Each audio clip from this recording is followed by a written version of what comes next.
wabarakatuh. Oke, pada pertemuan kedua ini kita akan membahas manajemen proyek dan proses proyek 2007. Di mana untuk tujuannya sendiri adalah memahami konsep manajemen proyek, dan kedua memahami siklus manajemen proyek, dan ketiga memahami struktur organisasi tim proyek pengembangan sistem, dan keempat memahami alat bantu untuk manajemen proyek. Selanjutnya, untuk definisi manajemen proyek adalah perencanaan, pemantauan, dan pengontrolan terhadap seluruh aspek yang terdapat dalam proyek, serta motivasi yang ada di dalamnya untuk mencapai tujuan proyek dalam waktu, biaya, kualitas, dan kinerja yang telah ditentukan.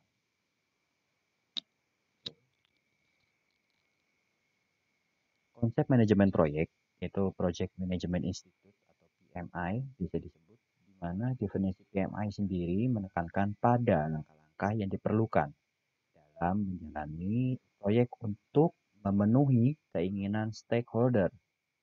Stakeholder di sini bisa disebut individu maupun organisasi, serta ilmu pengetahuan yang dibutuhkan untuk mengelola proyek. Selanjutnya, berdasarkan tujuan atau manfaat manajemen proyek adalah yang pertama, efisiensi biaya dan sumber daya dan waktu. Kedua, kontrol terhadap proyek lebih baik. Ketiga, meningkatkan kualitas. Keempat, meningkatkan produktivitas. Kelima, meminimalisasi risiko yang timbul. Keenam, koordinasi internal yang lebih baik. Ketujuh, meningkatkan semangat tanggung jawab serta loyalitas tim terhadap proyek dengan penugasan yang jelas kepada anggota tim. Selanjutnya, dari proyek software dalam bahaya itu seperti apa sih ketika PMI dilaksanakan?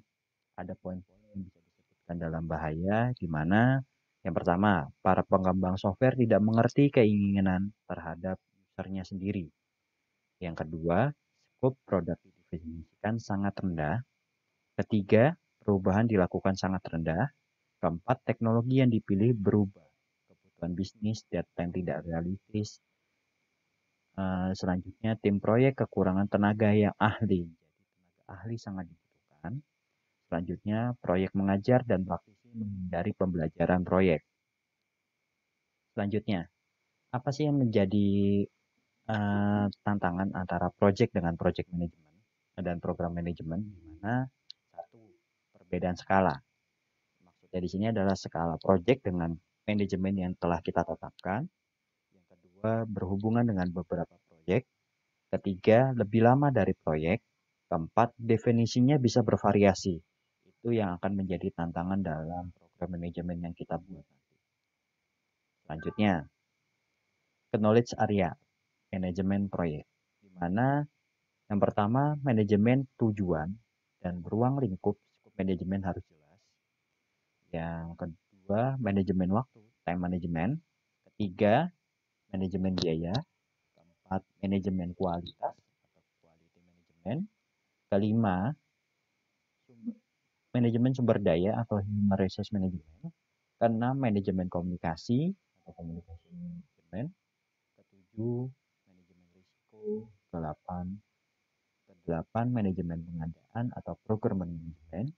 Kesembilan manajemen integrasi proyek atau project integration management. Selanjutnya,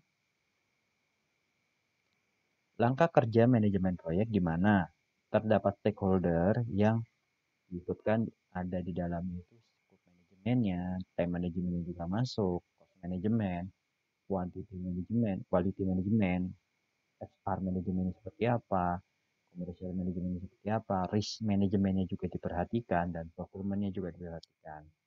Nah, ketika sudah didapat semuanya bersama dengan stakeholder, itu kita memikirkan dengan tools atau tekniknya yang nanti untuk menyelesaikan, di mana dapat memperoleh project suksesnya seperti apa. Oke, berdasarkan keterangan, ada stakeholder yang mempunyai proyek yang didelegasikan ke manajer proyeknya seperti apa. Yang ketiga, manajer proyek, pengelola proyek tersebut. Keempat, pengelolaan proyek meliputi kegiatan sesuai dengan knowledge area. Dan kelima, penerapan tools, teknik, dan metode terkait untuk memperoleh hasil yang diinginkan, yaitu suksesnya proyek. Ini untuk gambaran contoh dari 5 PMI proses seperti apa, ada level activity-nya juga seperti apa, dan page start-nya dari time sampai page finish-nya seperti apa. Di mana kita ada melakukan inisiasi prosesnya seperti apa, setelah inisiasi proses didapatkan, ada planning proses. Selanjutnya dari planning proses kita akan melakukan eksekusi proses, di mana setelah eksekusi proses didapatkan closing prosesnya seperti apa. Dari ujung dari sini, ketika mulai sampai finish, ada fase untuk controlling proses dari awal sampai akhir. Dari inisiasi sampai dilakukan closing. Ini untuk penjelasannya dari 5 PME proses grupnya seperti apa. Satu, proses inisiasi, itu gambaran global suatu proyek berupa definisi proyek.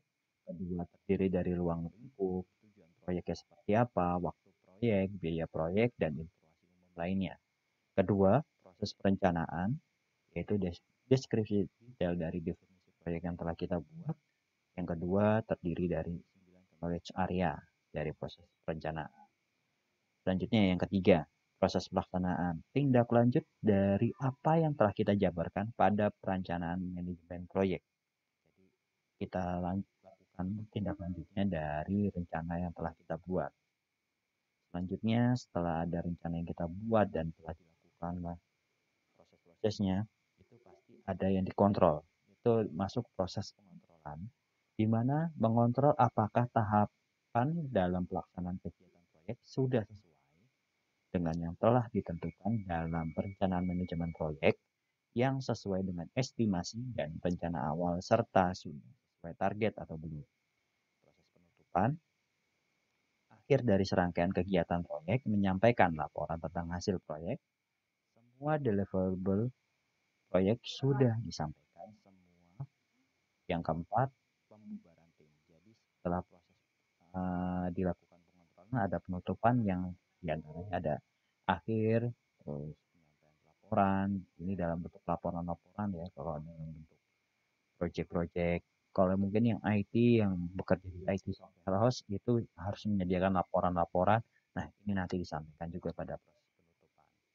Ketika laporan disampaikan, berarti ada deliverable yang sudah dikirimkan kepada user dan pembubaran tim. Oke, PMI dari initiation proses itu apa sih inputnya? Yang pertama, deskripsi produk. Terus yang kedua, perencanaan strategi. Yang ketiga, pemilihan kriteria proyek. Dan keempat, informasi histori. Itu meliputi inputnya. Sedangkan outputnya apa sih? Biasanya dia masuknya ke project charter, terus tugas project manager, batasan, dan asumsi. Nanti semua itu akan dijelaskan di output yang inisiasi proses di awal. Selanjutnya PME planning dari proses itu sendiri gimana sih? Itu merencanakan dan memilih sebuah skema pekerjaan untuk menyelesaikan kebutuhan bisnis untuk mengatasi masalah. Yang pertama ada perencanaan ruang lingkup, terus mendefinisikan ruang lingkup, definisi aktivitasnya seperti apa, aktivitas berurutan, estimasi durasi aktivitas, terus perencanaan sumber daya, estimasi biaya dan anggaran biaya. Perencanaan risiko, schedule development, perencanaan kualitas, perencanaan komunikasi, perencanaan akuisisi staff, perencanaan pengadaan dan pengembangan perencanaan proyek. Selanjutnya dari executing proses, itu ada koordinasi orang dan sumber daya yang lain untuk pelaksanaan rencana. Di mana ada pelaksanaan proyek, perencanaan proyek, verifikasi ulang lingkup, ruang lingkup, quality assurance seperti apa, jadi terus pengembangan timnya seperti apa, distribusi informasi harus jelas, pengumpulan, termasuk data-data atau semacam report-report dari tim-tim yang terkait. Terus jika ada vendor yang dipilih, pemilihan vendornya juga harus jelas dan ada administrasi dari kontraknya.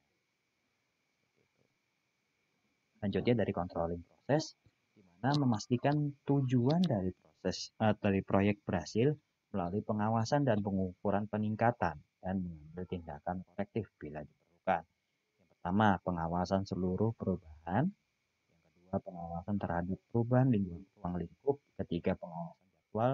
Keempat, pengawasan biaya, pengawasan kualitas, laporan kerja, dan pengawasan respon terhadap resiko. Selanjutnya dari PMI closing proses di mana meresmikan penerimaan dari proyek atau fase untuk fase dan menyelesaikan lebih awal. Jadi, meresmikan penerimaan dari proyek atau fase dan menyelesaikan lebih awal, yaitu ada penutupan administratif dan penutupan kontrak. Oke, selanjutnya kita akan membahas dari siklus hidup manajemen sendiri seperti apa. Yang pertama, siklus hidup manajemen proyek merupakan aktivitas siklus hidup yang yaitu aktivitas-aktivitas manajemen proyek yang mengoverlap semua fase-fase pengembangan sistem. Oke. Yang kedua, aktivitas-aktivitas manajemen proyek sama dengan fungsi-fungsi manajemen klasik, yaitu penyelundupan, perencanaan, perkiraan, penjadwalan, perorganisasian, pengarahan, pengontrolan, dan penutupan. Oke, ini adalah contoh siklus hidupnya ya, dari manajemen proyek seperti apa. Kita mungkin bisa lihat the projecting di sini yang gambaran besarnya. Selanjutnya di sini ada metodologi atau metode yang digunakan seperti apa toolsnya, ada manajemen yang nanti kita harus present seperti apa untuk external process-nya. Nah, ini semuanya akan bermuara di project team, di mana di sini juga disediakan estimasi tasnya juga harus dilihat, dipikirkan juga metodologi yang nanti dikerjakan seperti apa, kita harus mengidentifikasi tasnya seperti apa, dan lain sebagainya. Oke, dari struktur organisasi timnya itu ada satu fungsional yang merupakan bentuk hierarki di mana setiap karyawan memiliki satu pimpinan atau pemimpin yang jelas. Staf di grup berdasarkan spesialisasi seperti produk, marketing, engineering, dan accounting.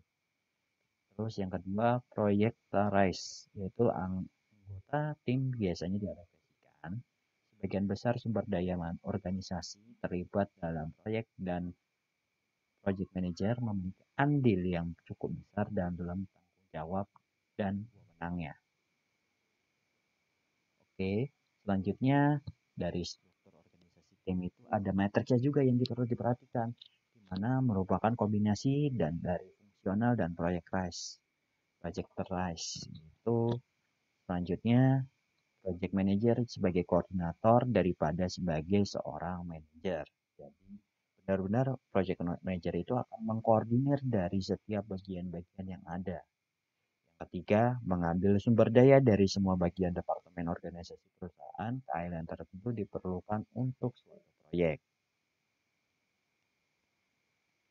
Selanjutnya, ini untuk struktur organisasi timnya seperti apa, di mana ada chief executive seperti apa, terus selanjutnya ada project koordinatornya seperti apa, project coordination seperti apa, ada functional manager, manager, selanjutnya ada staff di sini.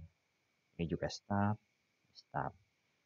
Black box akan merepresentasikan atau menggambarkan staff yang terkait dalam project atau aktivitas project seperti apa.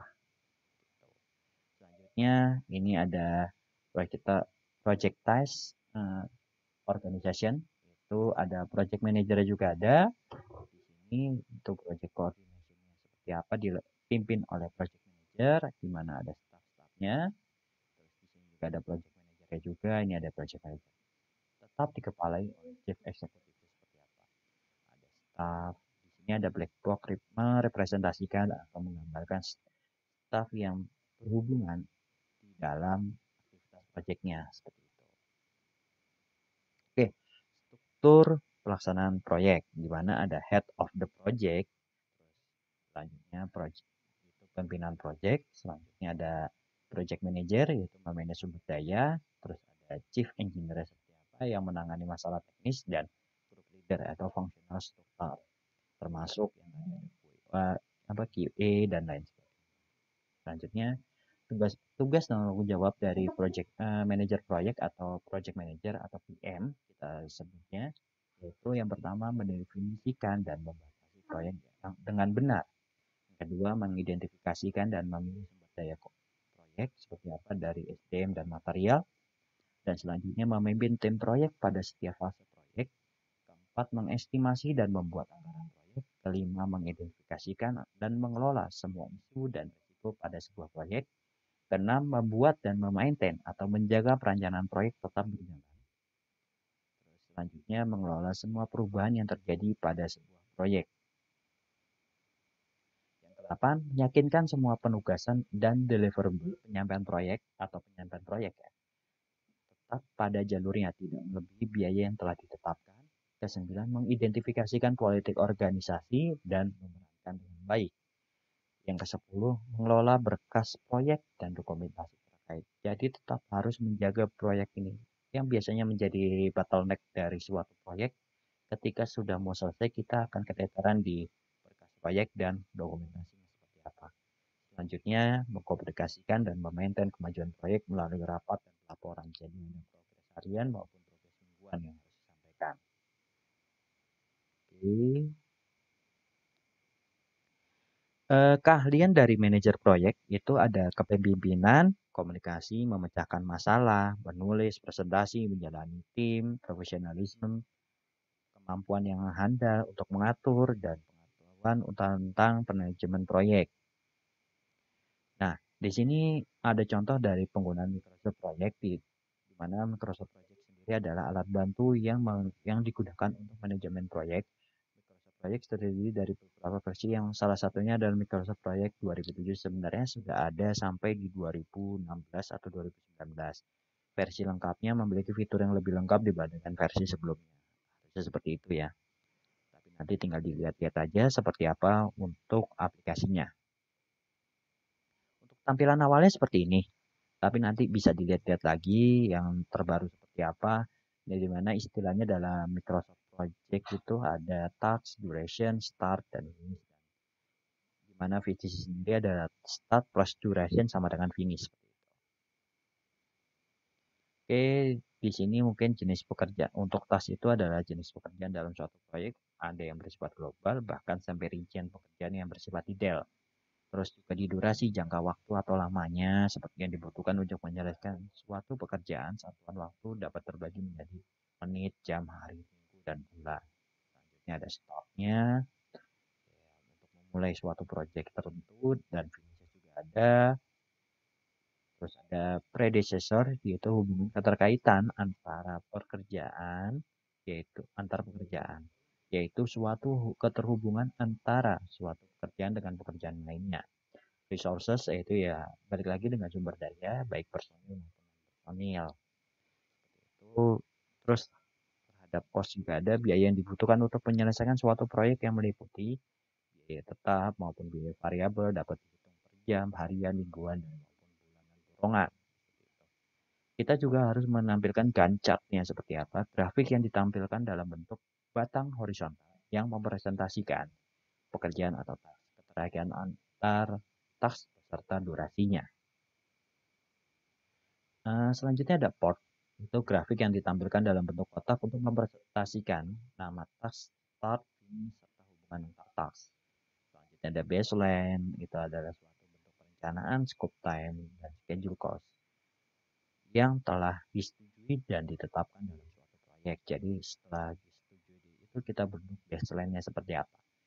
Digunakan sebagai acuan dan pembanding atau perbandingan antara rencana dasar dengan kenyataan di lapangan. Jadi untuk rencana dasar seperti apa dan kenyataan lapangan seperti apa, kita ada pembandingnya menggunakan baseline. Selanjutnya juga ada tracking. Tracking itu suatu bentuk perencanaan atau peninjauan antara hasil kerja yang dilakukan di lapangan dengan rencana awal suatu proyek sehingga bisa membandingkan rencana dasar dengan kenyataan di lapangan.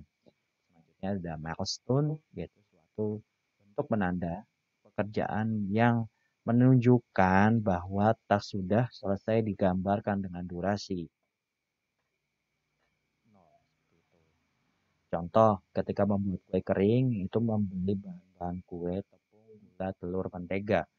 Menyiapkan peralatan membuat kue, selanjutnya lagi adalah mencampur bahan-bahan kue di mana ada mixer, gula, telur, terus tambahkan tepung plus mixer, tambahkan mentega plus mixer. Selanjutnya cetak kue dan panggang kue. Nah ini contohnya, ada tasnya apa sih? Ya ketika itu tepung, gula, telur, mentega, mixer. Gula plus telur, campur tepung, mixer, mentega, cetak kue dan panggang giveaway. Itu ada durasinya juga kita jelaskan, itu ada 1 hari, 2 hari, 3 hari, 4 hari. Kita juga harus mendefinisikan dari mulainya sampai kapan dan finishnya per kapan. Dan ini prediksinya seperti apa. Selanjutnya ada resource name-nya yang digunakan. Misalnya yang beli gula nanti Ani, yang beli tepung itu Ani, beli gulanya Nana, dan selanjutnya dah. Oke, nanti saya tampilkan juga tugasnya seperti apa. Itu tugas pertemuan 2, di mana tugas mandiri menyelesaikan proyek kasus yang digunakan menggunakan Microsoft Project 2007. Berikut proyek kasusnya. Itu ada seperti ini, contoh proyek kasusnya. Sebuah perusahaan farmasi bermaksud membuat 4 buah ruang laboratorium baru berlantai 2. Berikut ini adalah pekerjaan atau aktivitas yang akan dilakukan berikut waktu dan aktivitas yang mendahulunya. Oke, ada persiapan, pekerjaan fondasi, lantai, bla bla bla, sampai dia penyelesaian akhir. Dan di bawah ini adalah kebutuhan sumber daya tenaga kerja dari setiap aktivitas. Berikut ongkos kerja per harinya. Jadi di sini ada tukang batu itu ada 5. Jadi udah dijelaskan untuk kode aktivitas 21 membutuhkan tukang batu 5. Itu ada 10 orang. Selanjutnya karena pembantunya 10, terus ini ada tukang besi yang pembantunya 5. Terus ada 5, 10, tukang batu 5, terus tukang besi 10 jadi 15. Selanjutnya 8. Selanjutnya ada 5 lagi di sini pembantunya. Nanti tinggal dihitung aja.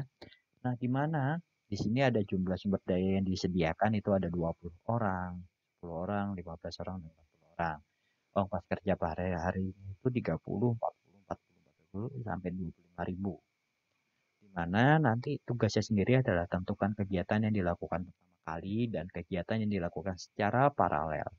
Deskripsikan kebutuhan material yang ada atau pada setiap pekerjaannya dengan menggambarkan pada Microsoft Project terserah. Teman-teman mau menggunakan 2007 boleh, 2010 boleh, 2016 boleh, 2013 juga boleh, ataupun yang baru 2019. Yang penting menggunakan Microsoft Project. Selanjutnya paper makalah cetakan hasil tugas pertemuan 2. Jadi paper ya. Makalah hasil pertemuan 2, tugas pertemuan 2 dikumpulkan pada pertemuan ke-15. Jadi sebelum nanti dikumpulkan papernya ya.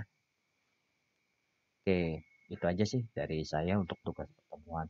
Mungkin kalau emang ada pertanyaan-pertanyaan nanti bisa ditanyakan melalui grup chat atau apa. Gitu. Demikian yang dapat saya sampaikan. Wabillahi taufiq wal hidayah. Wassalamualaikum warahmatullahi wabarakatuh.